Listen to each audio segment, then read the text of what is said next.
It is indeed the 13th day of August 2023. Good afternoon and welcome. My name is Njue. Byron Abuli is our sign language interpreter for this live newscast. Of course, you can get interactive via all our social media platforms as we are live.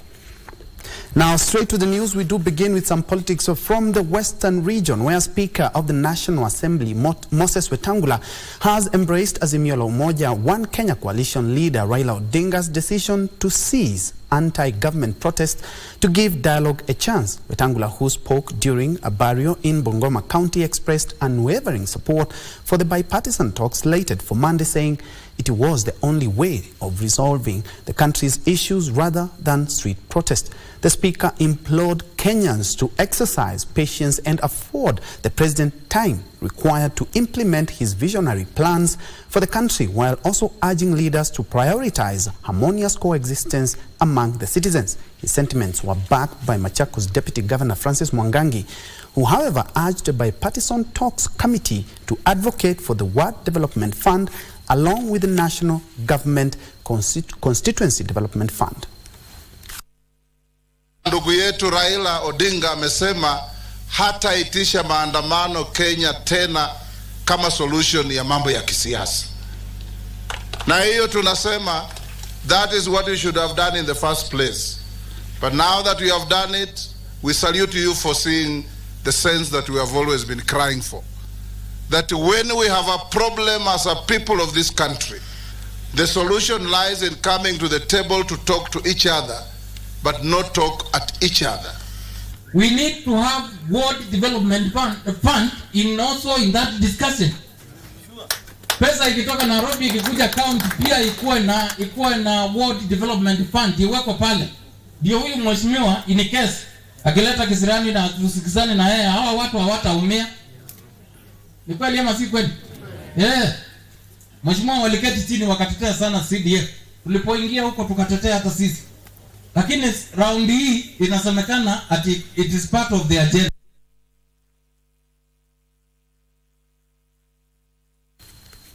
Elsewhere, Water, Sanitation and Irrigation Principal Secretary Dr. Paul Kiprono has summoned the Italian contractor implementing the multi-billion shillings Kirandich Dam Phase 2 project in Baringo County to a meeting in the next 2 weeks to unlock the problems bedeviling the construction works. Kiprono said it was imperative for the contractor to explain how to resolve delays in the works and fast-track the completion of the project, which has stalled since the year 2016, denying locals and in particular Kabarnet town residents of water. Speaking during the inspection and commissioning of water projects in Baringo, Water, Sanitation and Irrigation Principal Secretary Paul Kiprono expressed concern over the stalling of Kirandich Dam and Kabarnet sewerage projects. And we want to visit this dam and we want to bring it on course so that within the next 6 months, the work in Kirandich Dam to provide the 9,000 cubic meters of water to Baringo, to this town. The PS saying interventions will be made to complete the projects in the next 6 months. Elsewhere, contractors undertaking various government projects in Manyata constituency, Embu County, have been put on notice to deliver quality work on time or risk termination of their contracts. Area Member of Parliament Gitonga Mukunji decried what he termed as a growing tendency by some contractors to neglect projects midway or do shoddy work despite receiving full payment. He cited the new Kithimu and Itabwa Muthatari water projects worth of 400 million Kenyan shillings as some of those projects that have stalled due to contractors' negligence. Mradi kama wa New Kithimu na Itabwa water, Itabwa Muthatari water ni miradi ambayo imeweza kupewa pesa na serikali. Lakini contractor amekuwa kichwa ngumu, amechukua pesa ya serikali, lakini hajaweza kupea watu wetu maji. And in Turkana County, the county government has retaliated its commitment to support the creation of a water utility company through the World Bank funded K-Wash program to serve the needs of the recently chartered Kakuma Kalobeia municipality. Water is number one agenda of the Turkana County government, and it includes investing in water infrastructure, providing capacity for water service providers to ensure that there is adequate water for multiple uses. For Lunchtime News, I'm Zainab Said. To Samburu County now, where women in the county are reaping the benefits of an alternative source of income thanks to an empowerment program that has introduced them to kitchen gardens. The program has seen women also benefiting from having a constant supply of fresh vegetables for their own consumption. Take a look. Samburu County women are busy in their farms watering their crops. Vertical kitchen gardens are now a source of livelihood, in addition to guaranteeing a balanced diet for their families. All this courtesy of the Samburu Women Empowerment Program and VC Farms. Inawasaidia tena kwa hata at least ka profit kidogo, mtu anaweza kununua sukari ama kachumvi hivi. At least itatusaidia sisi tukimu mahitaji ya mboga nyumbani kama wamama, na tumefurahi kama wamama walemavu kujiunga na wao. Hali ya malnutrition iko juu sana. Sasa tunajaribu tuwasaidie venye watapata pesa mkononi na pia watasaidika kiafya. Thanks to this initiative, the women no longer have to walk long distances in search of trees to cut for firewood or charcoal. So going forward, we expect these women to engage themselves on other alternative sources of income. Sasa mama wengi wako na biashara yao kufanya ndogo ndogo. Anatusaidia kukula hata na kupata sabuni na kupata karo ya mtoto ya shule. With plans to replicate the empowerment programs in other communities, the small spaces in the homestead of these Samburu women continue to fill food baskets and generate an income. Yusufar reporting for Lunchtime News. To Embu County now, where leaders and residents of the county are calling for the fast tracking of the registration of a school in the area. The Embu Dallas Primary School was constructed 5 years ago, but it is yet to be officially recognized by the government as a learning institution. Yusuf with the details.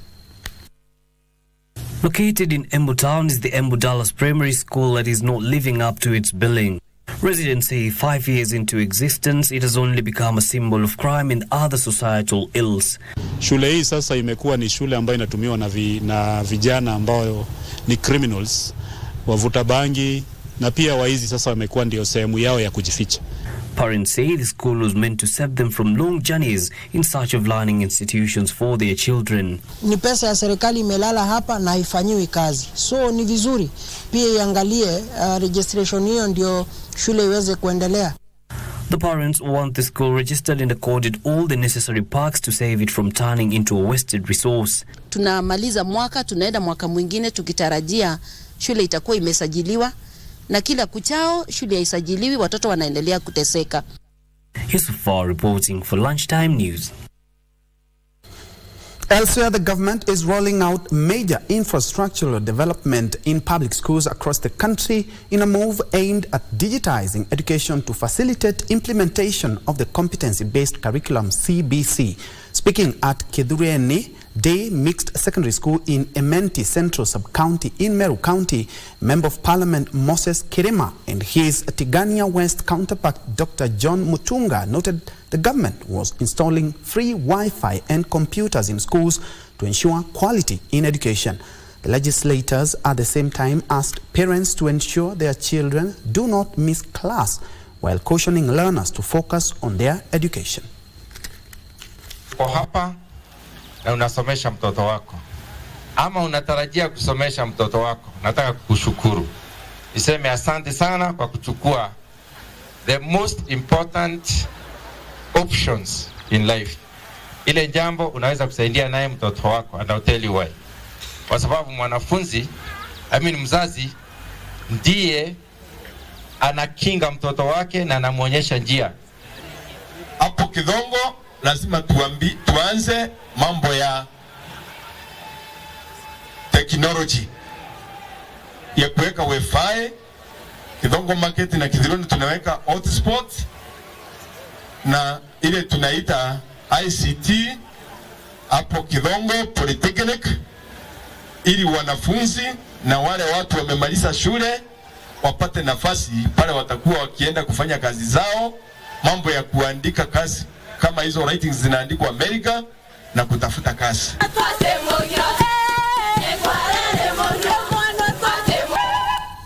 And moving on, parents and guardians are being challenged to be proactive in ensuring the safety of their children this holiday.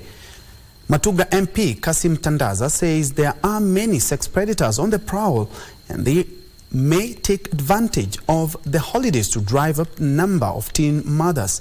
The lawmaker was speaking at the Vuga Primary School in Matuga, Kwale County during the opening of a dormitory constructed by the National Government Constituency Development Fund, NGCDF.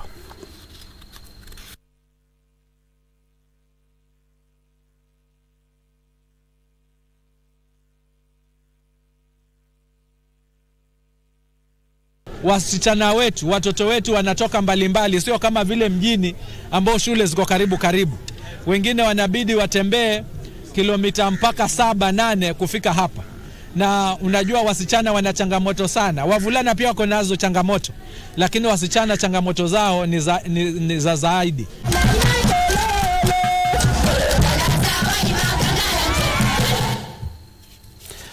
Very well, at about 9 minutes past the top of the hour, we are due for our first break. But when we come back, we still have more news and all the latest from the English Premier League.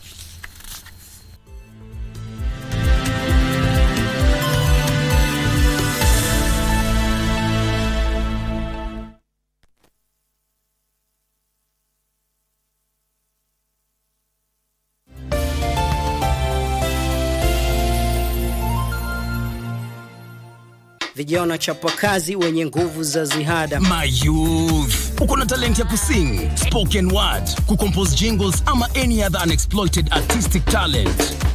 Gava through Ministry of Information, Communication and the Digital Economy na KBC sasa wamekama up na project ya kupromote usanii called Studio Mashinani. Hizi ni studios ziko grassroots and they are fitted with high quality state-of-the-art equipment where you can produce quality audio and video music content for free.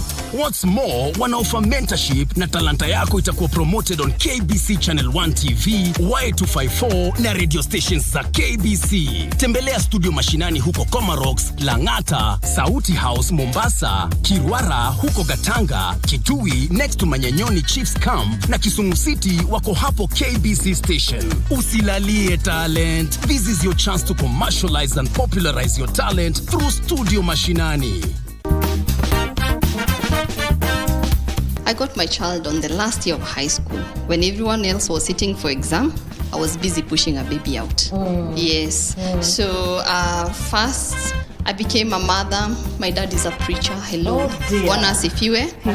First, when I was 15 years, I got pregnant. And now I'm 19. So you can see the age. It was a double tragedy across the community and to myself, and it felt like there's no way I will conquer this mountain. It felt like doomed. The teen mothers, akim sitoe ball, ikeni ball, mzae, na maisha inasonga. Because you never know what is coming next. Are you ready to break the chain? Because we call them chain breakers. Kiswahili kitukuzwe. Vazi bora tunataka la heshima na nidhamu.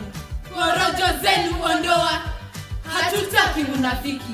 Kwamba katika kufanikiwa maishani kwa mwanadamu yategemea masomo ya mtu. Ufanisi wa mtu unategemea masomo yake. Ufanisi wa mtu pia kutegemea yale mazingira ambayo anaishi. Nini maana ya kitawe? Neno lenye maana zaidi ya moja. Neno lenye maana zaidi ya moja. Amepata makofi kwake. Pala ambapo utapata mwanafunzi amekuibia maazimio ya kazi, utafanyaje?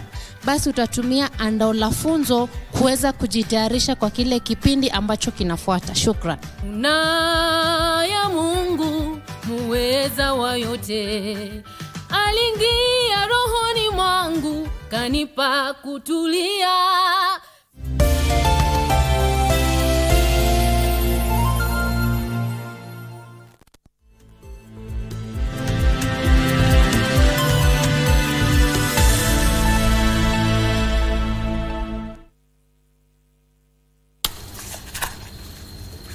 Welcome back, and just in case you joined us, this is KBC Lunchtime News. Now to our next story, good luck in Embu. That's right. Former Nigerian President Goodluck Jonathan has stressed the importance of cultural interactions in fostering ties that transcend boundaries.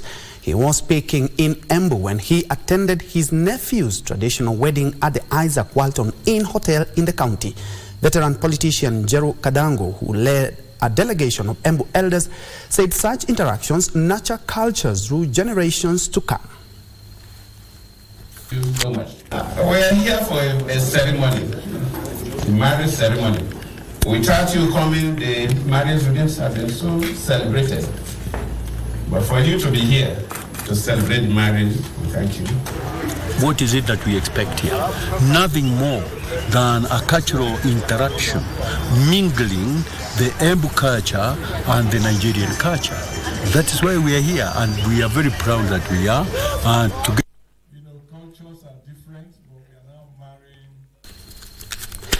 In other news, Jubilee Party Chairperson Sabina Chege has reiterated that the party is back on its feet from her leadership tussle with former Ndaragwa MP Jeremiah Kioni. Chege told of her opponent, saying she's up to the task to lead the party. Speaking at Nairagire Nkare in Narok during the Thanksgiving ceremony for Konyokie World Representative Mr. Lemiso Kimiti, Chege confirmed plans to strengthen the party by winning over 100 seats in the National Assembly come the 2027 general elections.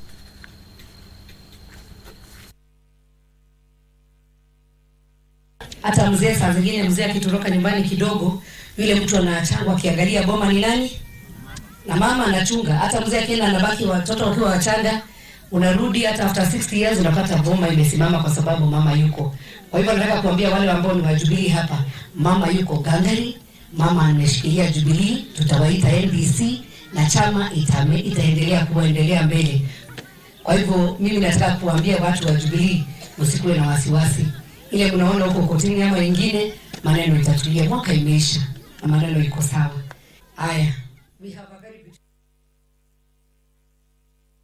Now, the government has begun the installation of free public Wi-Fi at the newly launched multi-million Githurai market in Kiambu County. This is the first of a planned rollout in other 25,000 markets, including the popular Ruiru market. The move will see traders leverage on internet connectivity to boost their businesses.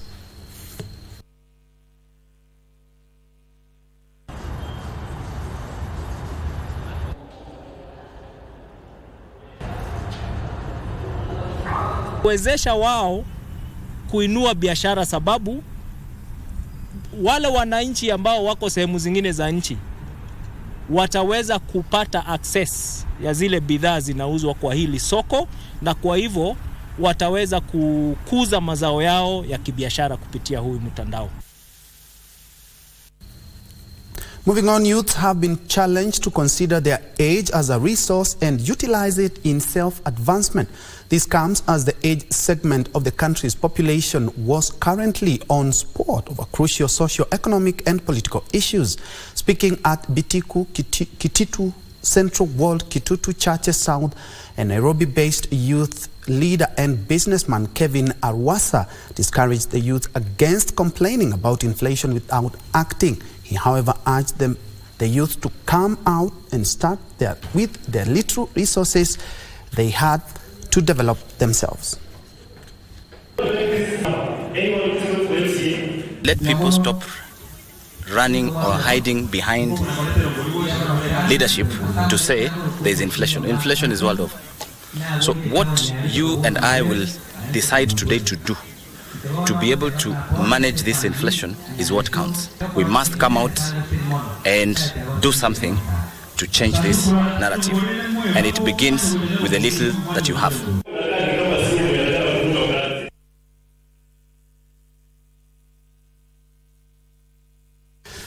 The Seventh-day Adventist Church has called on politicians from both the Kenya Kwanza and the Azimio coalition to avoid chest thumping and issuing polarizing statements ahead of the planned bipartisan talks between the two sides. The church indicated that the opposition should agree to the talks in good faith, while noting that engaging in the talks with the opposition was not a sign of weakness on the government side, but rather a show of strength and leadership. My advice to the government, together with all the politicians, is that let this team that has been chosen to handle the issue, let that team be left to be independent, because in this country we need peace. In this country we need harmony.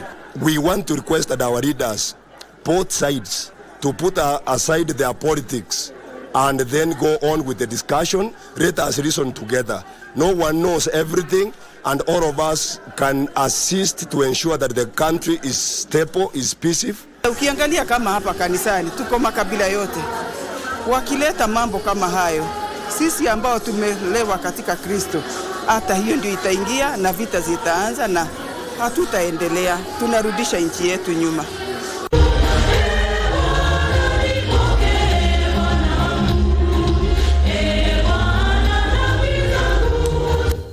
The Ilchamus community living in Baringo County say it will push for the establishment of their constituency in the next year's boundary delimitation. The community is urging the government to consider them, since they have suffered marginalization for a long time, and a constituency will aid in addressing the challenges they face as a community.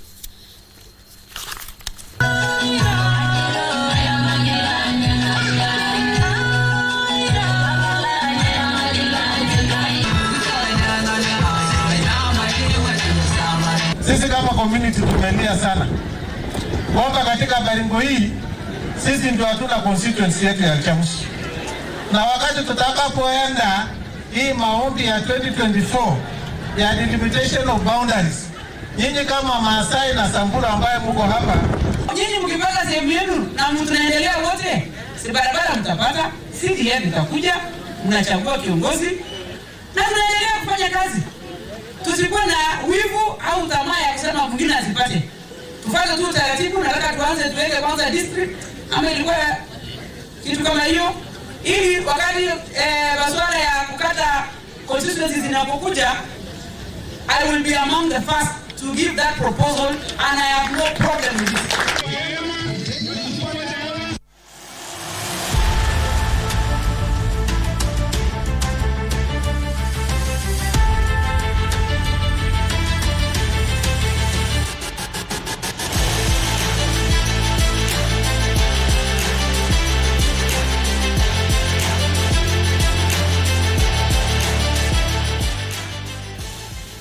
Let's now shift focus to matters sports. We begin with EPL, where Alexander Isak's clinical finish helped Newcastle United cruise to the top of the Premier League table with an emphatic 5-1 victory against Aston Villa on the opening weekend of the new English Premier League campaign at St James Park last night.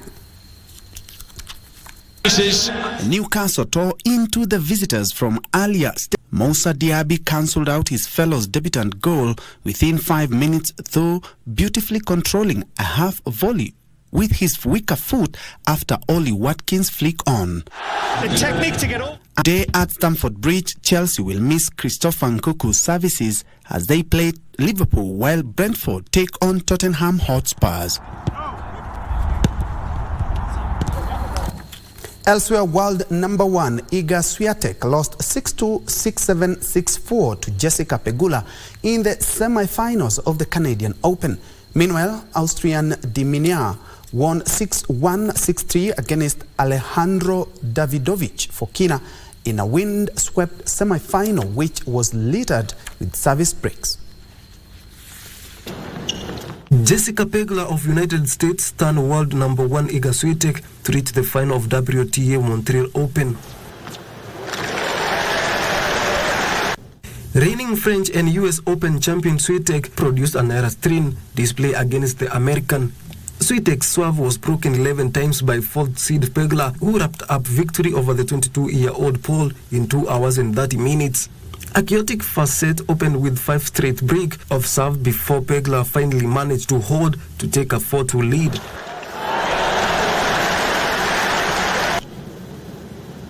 A confident service game put Pegler 5-4 ahead, and on match point, Switek hit forehead wide to hand her opponent a spot in the final. It's quite superb. Meanwhile, Australian Di Manua won 6-1, 6-3 against Alejandro Davidovich Fokina in a windswept semi-final, which was littered with the service breaks. And he's got it. Streak continues. Italian 7th seed Sinner outfought American Tommy Paul, who beat world number 1 Carlos Alcaraz on Friday 6-4, 6-4 to book his place. And Agosto has been muy bien for Alex de Minaur.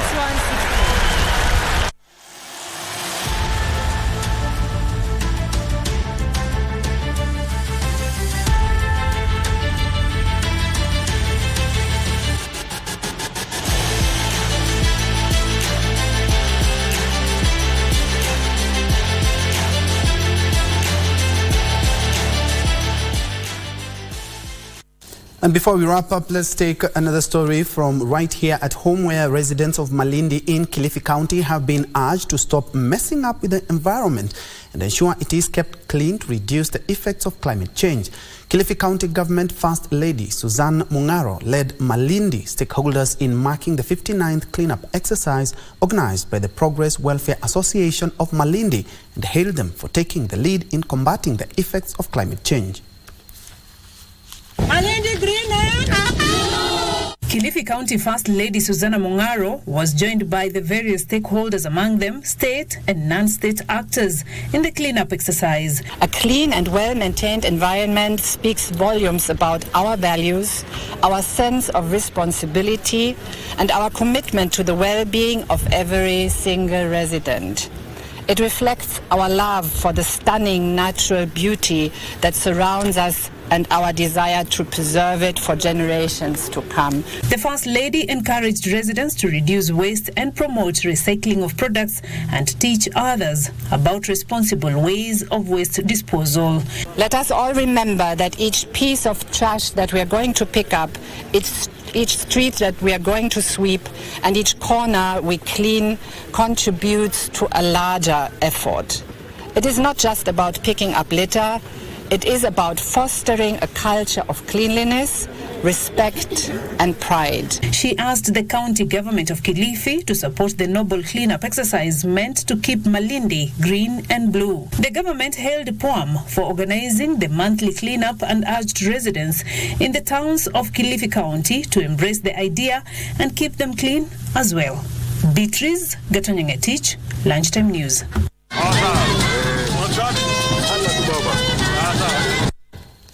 Very well, on that report by Beatrice Gatonyangetich, we've come to the tail end of this live broadcast. Thank you so much indeed for joining us.